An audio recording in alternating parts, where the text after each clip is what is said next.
Келесі құттықтау сөз кезегі Отан орденінің иегері ақын Светқали Нұржанға беріледі.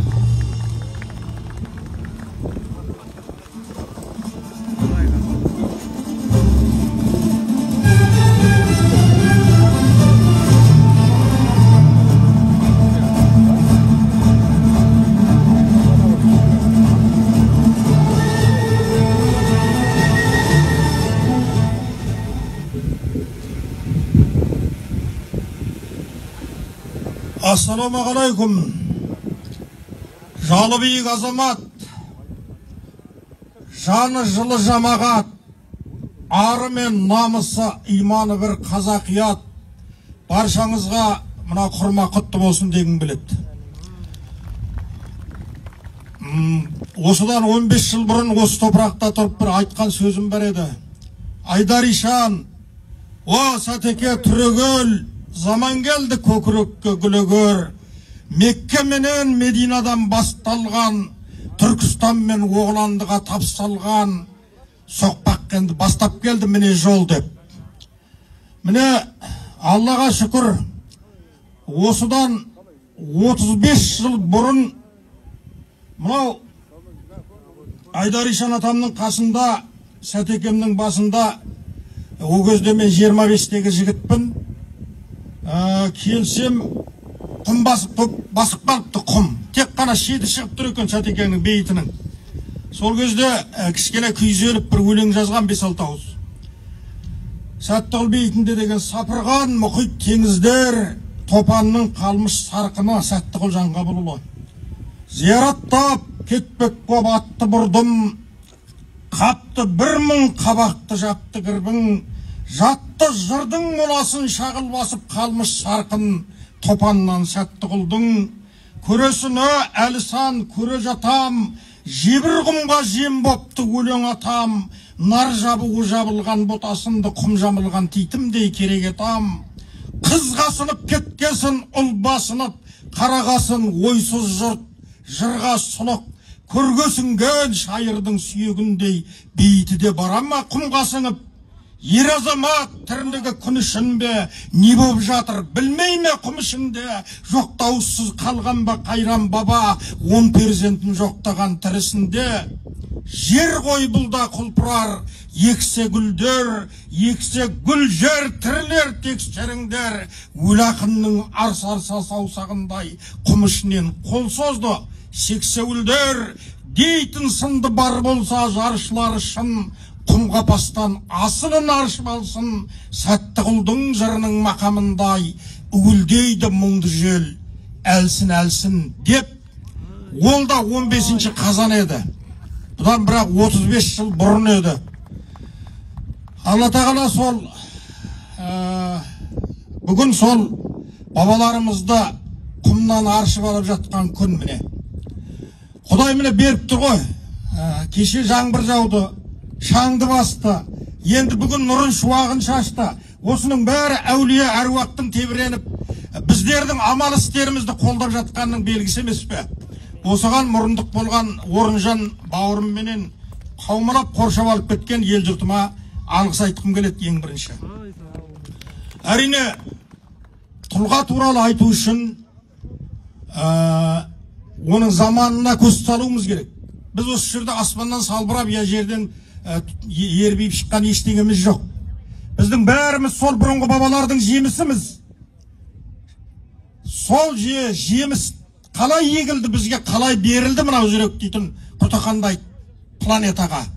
Ал енді ол үшін арғыдан бастамай-ақ қояйын. Бүгін міне менің күмәнім жоқ. Маңғыстаудың ойында 360 әулие, бірдің соңы бекет, 3,5 мың машайық, күллі бабалар, барша дін ішін өңіреп өткен пірлер мен ел ішін өңіреп өткен ерлер тебіреніп жатыр. Анау Мұғалжар тауында жары бабам тебіреніп жатыр. Жемнің бойында Бақашыда Назар атам тебіреніп жатыр. Мынау Сейсенде Тастемір атам тебіреніп жатыр.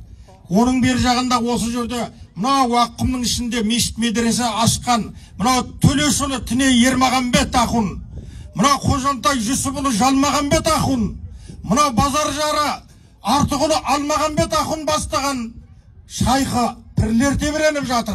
Әуеталық Қожыр мен Несібек Нұрдың аруағы тебіреніп жатыр.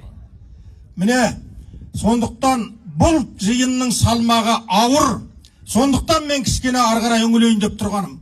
Әрине саяси тағдыры талқыға, тартқыға, экономикалық тағдыры тәркіге, рухани тағдыры талқыға түскен халықтың озық перзенттері, озық ойлы перзенттері, жүрек көзі ашық перзенттеріне салмақ несеселеп түседі. Міне соның бірі біздің Айдар Ишан бабамыз еді. Мынау рухани жолды кешегі Ахмет Байтұрсынов айтқан, қазақтың ұлы көсемі, қазақтың ұлы ұстазы Ахмет Байтұрсынов жемін шаншып қармаққа әркім, дінін шаншып қармаққа әркім бір жем іздеп жүр деген заманда өмір сүрді Айдар Ишан бабамыз. Бүкіл осы Маңғыстау адай өзінен оқуға кететін, рухани, діни оқуға кететін жастардың бәрінің кімнен оқу керек екенінің бәріне ижазат беріп отырды бұл кісі.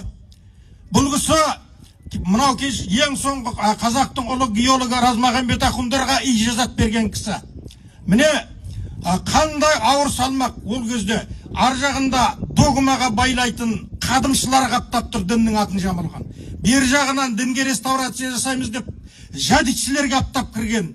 Түрлі бәле ағыс қазіргіден сияқты қаптап, ұлттың ішіне үңгіп кіріп бара жатырған кезде ұлттың темірқазығы болып отырған Айдар Ишан бабамыздың әруағына қанша тағзым қылсаң да көпті кетпейді. Ал енді жаңа мына қойылымда айтты Сәтекеңнің сөзін Айдар Ишан туралы. Тағаттан көңіл бұрмады, тұщы құдық басынан мешіт салып орнады. Шәкірті қойдай шулады, Алласы кетпей аузынан, Құраны түспей қолынан. Болған екен 40 жыл мешіт ұстап тұрғаны. Бақидың ойлап, базарын ғибадат етіп тынбады. Енді ойласақ сол екен Құдайдың сүйген құлдары, зікір айтып Аллаға күндіз түні зарлады.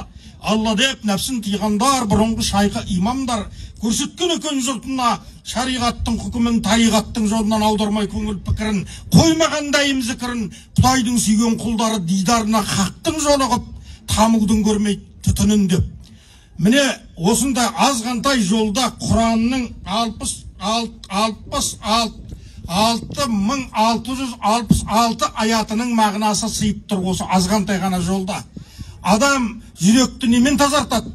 Пікірін қайтып ашады, шүкірін қайтып қалады, сөйтіп дүниеге қалай Құдайдың сүйген құлы болады, сөйтіп екі дүниесі қалай абат болады деген мәселені осы Сәттіғұл атамыз Айдар Ишан ағасына, ұстазына арнаған азғантай сөзінде ғана айтыпты. Демек, Алланы зікір ету деген нәрсе, ол свет біреулер бір ияуыздар, біреулер кілауыздар айтып жүргендей Свет Қали ойлап шығарған нәрсе емес екен. Бұдан 30 жыл бұрын кімнің Сайын Назарбековтың қарғысымен Жетібай Жылқышиев ағамыздың басшылығыменен Алматыда Ердәулет баспасынан шыққан Аманат деген кітаптан алынып тұр. 225 бетінен. Сондықтан Алланы зікір етуден қашатын дін ол емес, ол дін емес, ол індет. Ал оны насихаттайтындар ол діндар емес, ол жендет. Міне қазір біздер жендеттің қолына түсіп қалып тұрмыз. Сол індетке ұшырап тұрған қаупымыз бар, қалпымыз бар, халқымыз бар. Сондықтан күллі індетпен, жендеттен құтылатын Шәкәрім атамыз айтпай ма? Құтқарам деп, жендеттен айырам деп, індеттен иманымның беркі бар деп. Кеше Әбіш Кекілбайұлы ағам бір жиында айтып еді Сәттіғұл атам туралы. Сәтекең өмір бақи қысымда болды. Бұл кісіні НКВД алды, одан кейін КГБ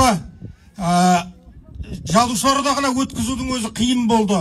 Бұл кісіні Шәкәрім Құдайбердиевтің құпия орденінің мүшесі деп қудалады деп.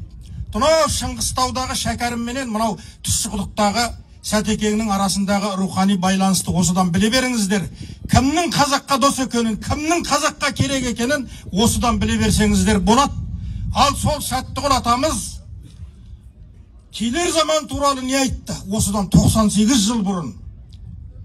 Айтыла берсе табылар әңгіме сөздің ығысы, белгісі дейді қайымның ермәдінің шығысы, мұсылманның сол күнде кәпірге жүріп қалыша, соғыстың болар ұлысы, шыдатпайды дейді кәпірді ермәдінің қылыша, жатқан жері тажалдың бүгінде алыс жер дейді бір қара жердің бұрыша, мезгілі жетсе малғынның дүние жүзін тәмамдар 40 күншілік жүрісі, ұжмағы менен тамағын екеуін қатар көрсетер, бар секілді қолында құдайлықтың жұмысы. Пайғамбардың біреуін қабірінен болынар ғайса деген дыбысы, ғайса түсіп аспаннан 4-ші көктің үстінен тұздай еріп жоқ болар. Тарылар тажал тынысы, илахи ағылам иншалла, осылай болар дұрысы деп, осыдан 98 жыл бұрын Сәттіғұл атам жазған. Демек, бұл алда келе жатырған, біздің дәл қазір төбемізге орнап тұрған бірінші ақыр заманның мынау ишарасы еді айтылған. Қазір бүкіл дүниені міне тажал құрсақ келе жатыр. Біздің кешегі дәретсіз кәлем ашпаған, құсылсыз қадам баспаған, ана аталарымыз басқан, әулиелеріміз, ақын ишандарымыз басқан топырақты ылғыбытылар жайлап келе жатыр. Міне бұл жаңағы айтылған тажалдың әскері. Бұл тажалға қарсы енді Құдайдың достары шығады. Мұны мен айтып тұрған жоқпын. Міне Сәттіғұл менен Айдар Ишан атам айтқан. Айдар Ишан атамның сөздері бар. Алдыңнан бір заман келатыр, қаптаған темір тасбақа келатыр. Сол адамдарды жейт деп. Жеп жатыр ғой енді қазіргі машина мысалы. Бұдан да басқа қап көп деген осы заман туралы, одан кейінгі келетін заман туралы бүкіл өнегелі, үлгілі болжамды сөздерінің бәрін айтып кеткен. Сондықтан енді мынау уаққым көрік құсап бүгін буланып жатыр. Көрік құсап ішіне от кіре бастады. Енді бұл лүпілдей жүрек құсап, сосын гүрсілдейді. Сол кезде отпен суға суарылған, алмастар менен хақ пен нұрға суарылған асылдар шығады біздің топырақтан. Сөйтіп біз жер бетінен тажалды жойып, алтын заман орнатамыз. Құдай тағала сол алтын заманға шашаусыз, шетінеусіз бәрімізді түгел жеткізсін қазақ ұлын. Әумин. Алланың бүгін мынау ақ пайғамбарымның туған Мәуліт айы ең дұға қабыл болатын айда менің де осы дұғам болып қабылдансын деп тілеймін. Алла тағала өзінің сүйген құлдарының осына құрмет үшін шашаусыз дұғамызды қабыл етсін. Осындай ұлы шаруа жасап отырған сендерге Құдай әрекеттеріңе берекет берсін. Әмин.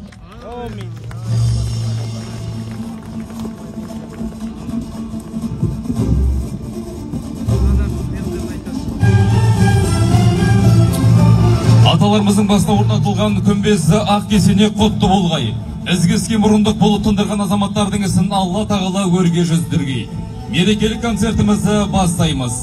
Сахнада мемлекеттік дарын сыйлығының лауреаты, Қазақстан Республикасының еңбек сіңірген қайраткері, күміс көмей, жез таңдай әнші Айгүл Қосанова, қошеметтеріңіз.